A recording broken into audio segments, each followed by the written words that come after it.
कि जैनों को हर जगह से परेशान किया जा रहा है, चाहे फिर वो कोई हमारा तीर्थ हो, चाहे मंदिर, और भी बहुत सारी चीज़ें हैं जिसके द्वारा हमें परेशान किया जा रहा है।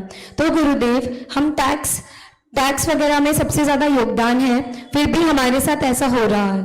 तो गुरुदेव, अब हम लोग क्या करें और किस प्रकार करना चाहिए, क्योंकि हम शांत हैं तो हमें कमज़ोर समझा जा रहा है।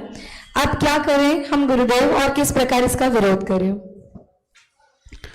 देखिए, वर्तमान में ऐसे लोग बहुत अधिक हैं जो लोग किसी की शांत परिणाम को, किसी के अहिंसक प्रवृत्ति को उसे कमजोरी समझने लगते हैं। हम लोग मानते हैं अहिंसक हैं, हम लोग मानते हैं कोई भी चीज का प्रदर्शन करते हैं शांति से करते हैं, लेकिन ये नहीं समझना चाहिए कि हम लोग कायर हैं, हम कुछ कर नहीं सकते। हम बहुत कुछ कर सकते हैं जब अपनी पोता लाते हैं तो, है ना। हम इस भारत देश की 25% जीडीपी का हिस्सा है। यदि हम चाहें तो हम अपने दम पर पूरे भारत देश की अर्थव्यवस्था को बदल सकते हैं, अगर अपने पे आ जाए तो।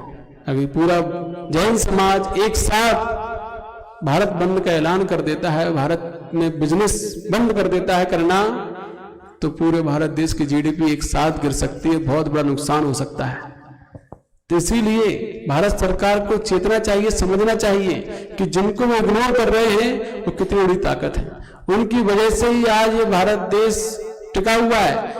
वो मोदी जी, यहाँ के मुख्यमंत्री जी बाहर जा रहे हैं विदेशों में कंपनियों को निवेश करने के लिए, भारत में लाने के लिए।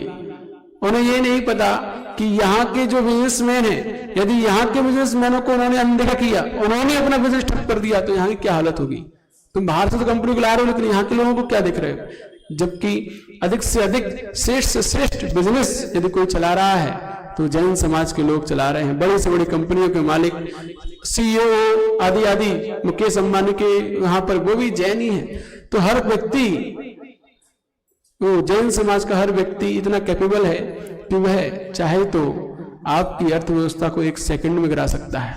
तो हमें उस सरकार से कहना चाहिए कि आप जिनको इतना कमजोर, जनसंख्या के माध्यम से कमजोर समझ रहे हो, क्योंकि वोट बैंक नहीं है तो आप कुछ नहीं समझते हो कि आज की राजनीति वोट बैंक से चलती है। जिनका वोट बैंक है उनको बहुत तूल दे रहे हैं, और जिनका वोट बैंक नहीं है उनको कुछ नहीं समझ रहे हैं। लेकिन अकेले वोट से ही नहीं देश चलता।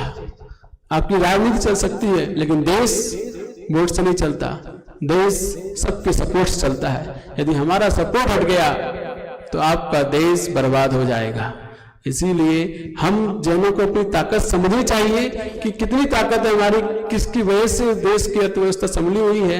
हम कितने लोगों को रोजगार देते हैं। यदि हम वो बिजनेस बंद कर दे, कितने लोग बेरोजगार हो जाएंगे, इस देश में भुखमरी फैल जाएगी। तो इसीलिए अपनी ताकत को समझें, सरकार को चेताएं और बताएं कि हम क्या कर सकते हैं, और अपने अधिकारों का पूरा प्रयोग करें।